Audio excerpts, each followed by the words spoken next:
sponsored by the Institute of Museum and Library Services.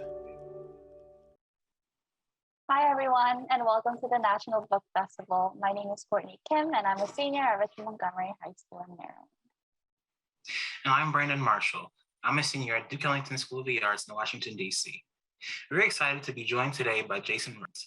He's the author of 14 books, including Look Both Ways, A Tale Told in 10 Blocks, and the forthcoming graphic novel, Stunt Boy in the Meantime, which will be out in November. Jason is also the current National Ambassador for Young People's Literature. Jason will take some of your questions today, so it'd be great if you could start thinking about what you'd like to ask him. Please put your questions in the Q&A feature below. We'd also love to know your first name and where you're watching from, so if you feel comfortable sharing, please include that information in your question as well. Now, before we get started, we'd like to ask you first, Jason, what does your role entail as National Ambassador for Young People's Literature? What have you been up to during your term?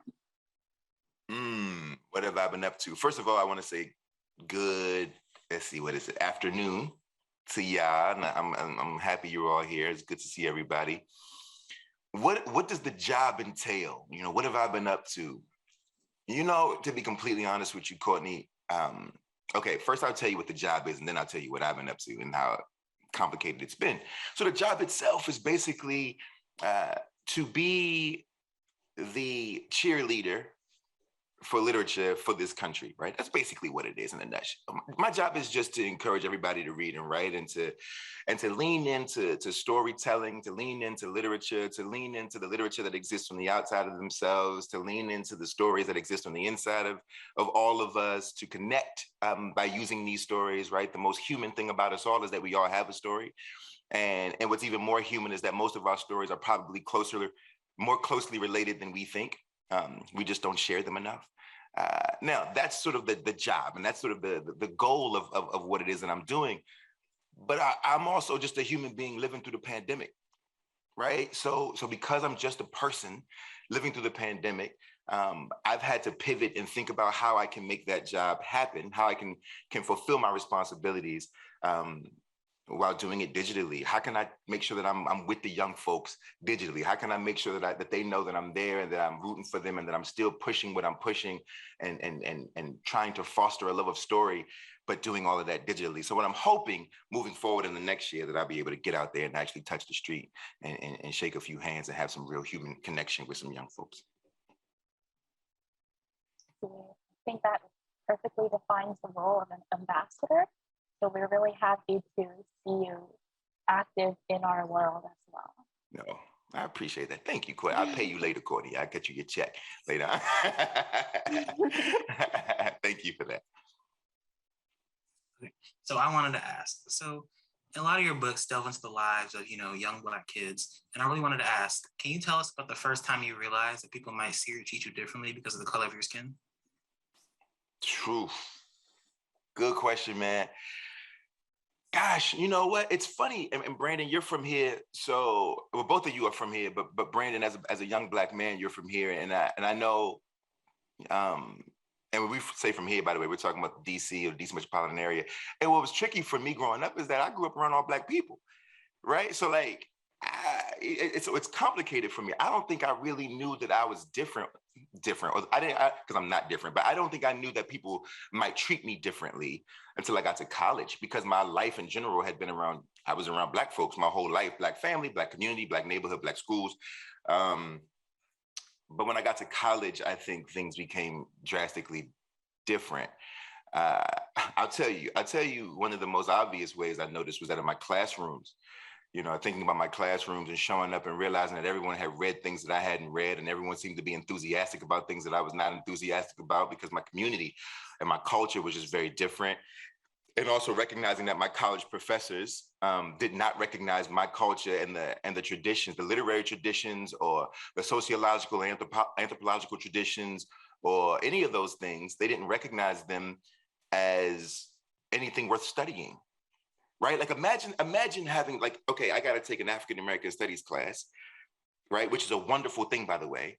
But think about the fact that if I don't take this African American studies class, my culture and my history, which is woven into American history, will never be taught. I'll never know it, which is weird because we were there every step of the way. So I think looking back on it now, I think college was when I really started to like realize that that my experiences were different, that my childhood experiences were different than my roommates or than my classmates, and that my life was not a life apparently deemed worthy of studying or thinking about or intellectualizing or celebrating or praising as something that was high literature or high art, or even though to me it was and it is, right? And I think that's the way it was. But I grew up around all Black folks. I didn't know until I knew, you know. Thank you. On a similar note to what Brandon asked, but maybe a little broader, I also noticed that as I read more of your interviews and your books, it becomes clear that you're a big, loving advocate for children and teens. And as a teen who is nearing her 20s myself too, I was really eager to ask you, what does youth mean to you? And feel free to take any direction with this question. I would love to know, like, what's the magic that draws you into children? How did you view children versus when you were a child versus now that you're an adult and accomplished author writing to children? So what does childhood mean to you? Oh, this is good, right? Because this is a good question. I think for me, youth as the word youth to me is an energy, right? It's a particular kind of like, it's a feeling more so than it is an age range, which is the way that I try to stay connected, right? That energy, look, when I think of young people, right? When I think of the youth, I think of human beings who are learning things for the first time. And because they're learning them for the first time in the context of their own lives, they're changing the meaning of those things, right? What does that mean? It means that, like, if let's pick music. If you ask your grandmother what music is, she'll define that music based on the context of her childhood, right? Where she was when she first heard it. So like if it's my mom, it's like, oh, the 1950s or 1960s. So to her, music is Motown, right? Because that music literally sat within the context of her childhood, and it changed based on where they were in that space in that particular time in the country and in the world, right? The same goes for music today. If I say, what's music? You may be like, oh, music is, Lil Nas X, right? Music is Doja Cat, music is Taylor Swift, music, whatever it is, right? Based on the context of your lives and how you all are changing it to fit that context. And so for me, when I think of like young people and the energy of youth, I'm thinking about taking something that we all think we know and changing it, moving it, pushing it forward, disrupting it, agitating it, right? Like so that it can become a new thing that we can then claim and rename as our own. That's a special thing that I never actually want to let go of, because what it allows me to do is to continue to grow. If you lose your youth, you stop growing, because those young years are usually when you're growing the most, because you're having new experiences. My point in life, my mission in life is to be having new experiences, or to be taking old experiences and giving them new context based on where I am at this particular time in my life and pushing the line forward, right? That's the beauty. That's also the reason why I only want to be around y'all and why I spend so much time with y'all, is because I think that like what I love to witness, young people shaking the table. I love the fact that y'all are upset. I love the fact that y'all are a little annoyed by everything. I love the fact that you all are challenging the adults and saying we need new language and we need new codes for the way we choose to live our lives and the many identities that we all possess, right? I love that. I think that it's powerful, and that there's growth in the discomfort that so many adults feel around it. But also I'm kind of like, how else are we going to grow and change? How is the world going to continue to move forward if we don't allow ourselves to listen to our young people who are saying, this is the way that I want to live my life, and this is the world that I envision for myself, and this is what you all are going to have to do, if you're not going to move out the way, then you're going to have to sort of acquiesce to what it is that we need for the world that we're building, especially if all of y'all adults be talking all this smack about how we are, quote unquote, the future, then allow the future to come into fruition. And in order to do so, you're going to have to let your hands up off the reins sometimes. I love that energy. I love it, right? And I think, I don't know. I think this is why I'm a little obsessed with you all, and a little enamored and really just inspired by everything that you all are. It don't mean that y'all don't get on my nerves and drive me up the wall, because you do. But that's also natural. It's a part of it, right? It's a part of it. But I can look through all of the noise and see that there's so much genius and potential in all of you.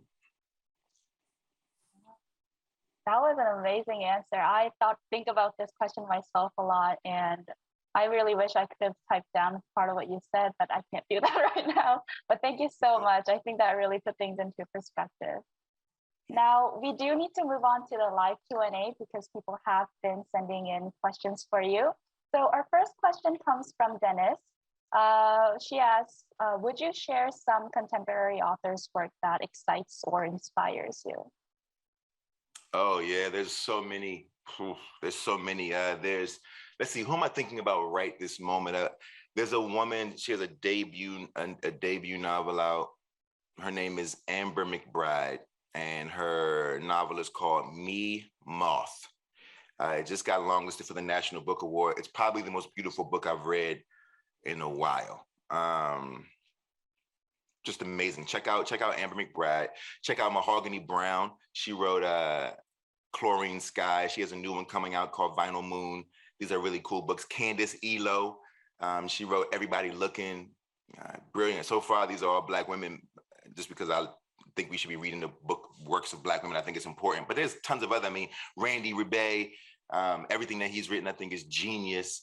I'm thinking about Kacen Callender, King of the Dragonflies, genius. I'm thinking about Tracy Chee, Tracy Batiste, Ibi Zoboi, Danielle Clayton, Kwame Mbalia, George Johnson.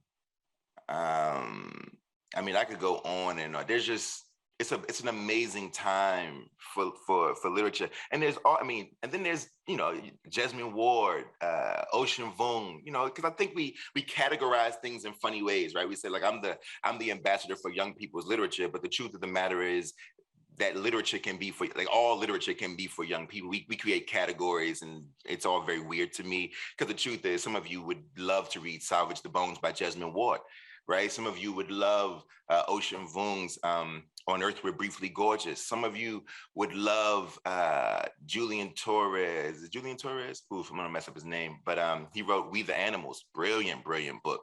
Right now I'm reading, Stephen King, The Body, which became Stand By Me, the movie Stand By Me. So I could go on and on and on, but there's tons and tons and tons of great literature out there, for sure. Open your mind, read widely. Don't be afraid to read things that you're not used to reading. Give things a try. Lots of Japanese literature I love, like Banana Yoshimoto's short stories. There's just, read everything. All right, we now have a question coming from Nadia from Detroit, and she wants to know, I also want to know this too. What do you inspire yourself? What do you do to inspire yourself to write? Nadia from the D, shout out to Detroit, one of the best cities in America. First and foremost, one of the last great American cities. Shout out to Nadia. What do I do to inspire myself? This is the way I think about it. Inspiration typically is a part of your imagination, right? Like, I'm inspired by the things that I'm able to imagine, but my imagination can only be fueled through my curiosity, right? So what does this mean? This means that, like, in order for me to continue to be inspired, I have to live an inspired life. And the only way that you can live an inspired life is if you're curious about the world around you.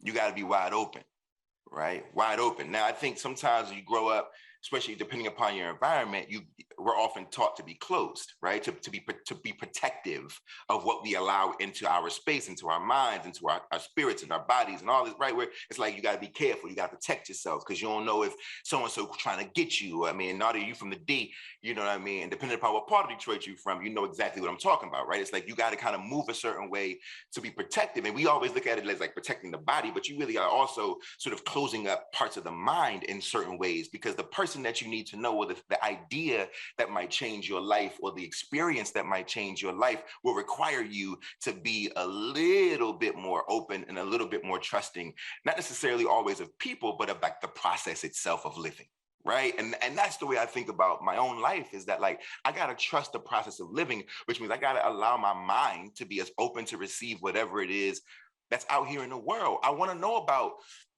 people's different ways of different faith practices, right? I want to hear about, not because, and the thing is, I get to choose what I want to keep and not keep, but it doesn't harm me to know everything, because it's there for me to know. I want to know about, like, what does it mean to grow up in Detroit, right? What can I learn from what it means to grow up in Detroit? What does it mean to learn an instrument, even if I don't get good at it? I'm curious. Or make a piece of furniture, or take a photograph, or watch a documentary on birds, or who was the first bus driver in my town? How does how does DC become DC? How does the subway system work? Who started the Smithsonian?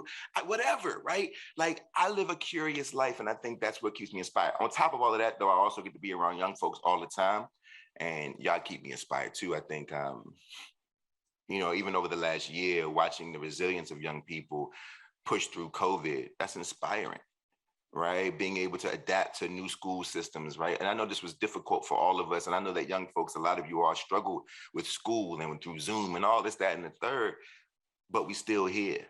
And that's inspiring, because I don't know if I could have done this as a 16-year-old. I don't know. You know what I mean? Like, I'm inspired by that too, to see some of your grit and resilience that we claim ain't there, but it is there, because y'all still here and you made it through this moment. So, these are the things that keep me fresh. As a quick response to what you just said, I definitely completely agree. And I do also encourage all the young audience watching today to be curious, keep questioning, and appreciate the little things around you. There's a lot of things to gain inspiration from around your life. So we have our next question from Jack. He says that, I love your right, sorry, I can't differ the pronunciation, video series last year. They were great for use in the classroom. Will you be doing any more of these? I don't know. Maybe. I mean, that's up to the Library of Congress, what they want to do. You know what I mean? Like, I'm open to doing more of those. I enjoyed making those. And for those who don't know, the Right series it's like, I guess, 30 prompts or something it's on the Library of Congress's website. And just these quick prompts to get the mind working, right? To get the imagination working. I think they're being used as sort of writing prompts, but the truth is that they're just imagination prompts. How can we make sure that we continue to turn young people's minds on and keep them sort of firing off, so that they can grow up to be creators and not just workers? And that's what I'm always thinking about. But check those out. Maybe there'll be more. We'll see. Thank you. Actually, I hope you make some more, because I'll need a chance to look at some. All right, our next question comes from Robin, and they want to know, your stories have layers and symbolism. Do you ever think you'll need a reader's guide to go along with your books to make sure readers see it all? They all have reader's guides. As far as I know, all the books, most of the books have reader's guides that are available. If it's a book published by Simon & Schuster, reach out to Simon & Schuster or go on the Simon & Schuster website. I'm sure that the reader's guides are available there. And if it's published by anybody else, like if it's stamped and it's published by Little Brown, same thing. You can always find the reader's guides. The other thing, though, since you brought up the layers, is that what I'm also hoping is that, if you're 14 or 15 or 16 and you're reading these books, I hope you go back and you revisit them when you're like 25 and 26 and 27. And I think that the books will read a little differently because of all those layers, because of all those sort of hidden codes and symbolisms and metaphors and all of that stuff that are sort of woven into the stories. I mean, that was always my goal, is to write the books that can be read at multiple points in life and can read differently based on your age and experience. And so, as you guys get older, go back and read Long Way Down when you're like 25 or when you're 35, right? Or go back and read Ghost when you're like 25, 26. And those books should be completely different books. We have an interesting question from John. What literary pilgrimages have you gone on? Oh, that's a good one, man. No one's ever asked that. What literary pilgrimages have I gone on? It depends. It depends on what you mean by literary pilgrimage. I mean, if you mean physical pilgrimages, I'd say that, like, I remember going to Italy and going to like Dante's house, right? Like, that's a physical pilgrimage, right? You go and you're like, man, this is where Dante wrote the Inferno, right? Like, that's intense. Or at the same time, I remember going up the street to Baltimore and seeing Edgar Allan Poe's house. For all of y'all who are in the DC area, or if you're or even if you're in Baltimore, just know that like the city of Baltimore has a huge literary heritage right there. It's right there. Everything is right there. Or in DC, going up Fifth Street and Langston Hughes' house. Like these are things that I could do right here in my own city, in my own town. It's like when there's tons of that kind of stuff. Now, if you mean like literary pilgrimages mentally, that's a whole other thing, because that would mean that for me, I've been on those. Every time I write a book, it's a literary pilgrimage. Every time I sit down to make anything, it's a journey. And the word pilgrimage, for those listening, it's just a journey that is meant to create clarity, right? Make things feel clear. A journey where you're going to seek something that might not be a physical thing, but it might be something that is a little more intrinsic. Something that you learn about yourself. And I think every single book is a literary pilgrimage for me. I think about Long Way Down and what I had to go through to write that book, the journey of self that I had to go through to write that book, or Stamped, the journey of self, or As Brave as You, to dig through my childhood in that way and think about all the time I spent with my blind grandfather and my older brother, or Boy in a Black Suit, dealing with grief, the pilgrimage of grief. Right. And so I think it's a two-pronged question and it could go either way, but those are the things that come to mind at the moment, Wow, I had no idea Baltimore, someplace that's like only a train ride away from here, has so much literary history to it. Yeah, think about how they teach Edgar Allan Poe our whole lives and don't tell us that his house is up the street.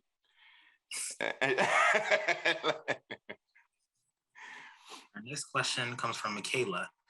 She wants to know, at what point did you figure out that writing was what you wanted to do with your life? You know what, Michaela? I'm still trying to figure out if writing is what I want to do with my life. You know what I mean? I just happen to be here and things are working out, but it's tricky. I think I was a young person when I realized I loved to write. I'll say that. I was a 10-year-old when I realized writing is my thing. I was a 16-year-old when I started 15-year-old when I started to take it really seriously. I was published at 2021, and then I was successful at 3031. The reason why I'm always careful about writing is what I want to do with my life. It's what I'm doing with my life, obviously, and I love it. But I'll tell you this, when I stop loving it, I'll stop. I am more than what I do, Michaela. And I think we have to remember that, be careful about sort of associating our identities with the things that we do. I'm a writer, right, as a profession, but I don't like to consider myself a writer as a human, just because that would mean that it's attached to my identity in a way that I'm not comfortable with, because one day I might wake up and feel like I'm done telling these stories. I've told every story I want to tell. And if that's the only thing attached to my identity, then who am I when the writing is over? Right? I think about Whitney Houston all the time, right? Whitney Houston, they used to call her the voice, and she used to call herself the voice. And it was like, well, if all you are is the voice, then what happens when the voice goes? And when the voice goes, it's like, well, who am I now? Right? So I don't know. Today I'm a writer. Tomorrow I might be a writer. Next year I might not be. We'll see. Our next question comes from Lucia. She's a 5th grade teacher in MCPS in a focus school in downtown Silver Spring. She wants to ask, what's your advice for 10 or 11-year-olds honing their writing skills? For 10 or 11-year-olds honing their writing skills. Well, my first piece of advice is, I think, for the teacher, which is we got to make sure that when we teach in language arts, we remember the art part. We always teach the language part, but we will never teach the art part. And I think what happens is sometimes young folks, 10, 11 years old, creative writing is sometimes stripped away from them because they're learning how to write book reports, right? Which is important, right? But I'm just saying the creative part goes away. And so for the 10 and 11-year-old who wants to hone their writing craft, their writing ability, I think, one, you have to read.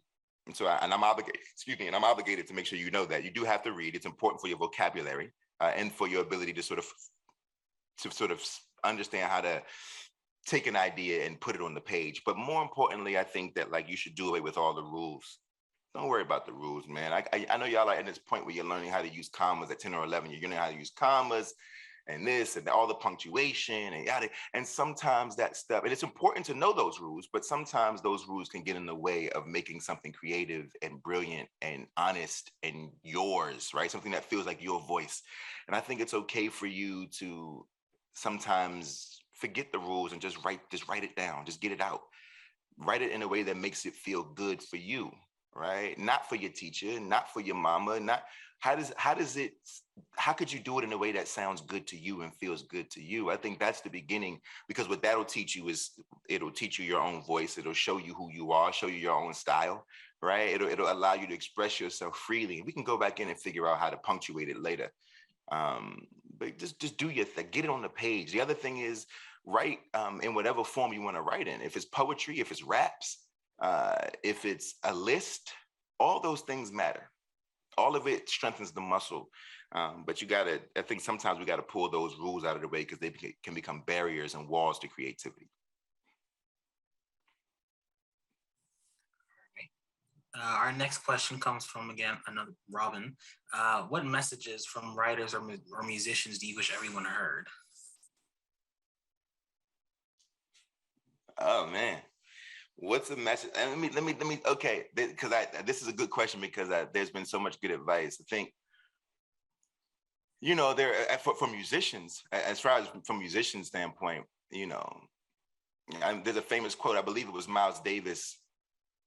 I want to say it was Miles Davis who said that basically he learned a long time ago that there's no such thing as a bad note, right? And that if he hit a note that seemed like a bad note, he would either just repeat it, right? If you repeat it a few times, it becomes part of the piece, or he would change the note that came after it, which would then make that note the right note, right? And I think if we think about life, I think that sometimes when we become our true selves, sometimes that feels like an incorrect move.